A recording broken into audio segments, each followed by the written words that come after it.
Hi students, வணக்கம். இப்போ என்ன பார்க்க போகிறோம்? இயல் 4 பயிற்சி 4.3 முதல் கணக்கு, பல்வகை திறனறி பயிற்சி கணக்குகள்.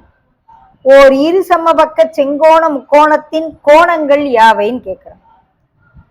ஒரு செங்கோண முக்கோணம் முதல்ல வரைவோம். இந்த ரெண்டு பக்கமும் சமம்ட்டாங்க. ஒரு இரு சமபக்க முக்கோணம். இப்போ இந்த ரெண்டு பக்கம் சமம் அப்படின்னா இதுக்கு சமமாக இருக்க எதிர்கோணங்களும் சமம். செங்கோண முக்கோணம்களை இது 90 டிகிரின்றது கன்ஃபார்ம் ஆயிடும். ஒரு முக்கோணத்தின் 3 கோணங்களின் கூடுதல் 180 டிகிரி. இதுல 90 போச்சுன்னா மிச்சம் 90.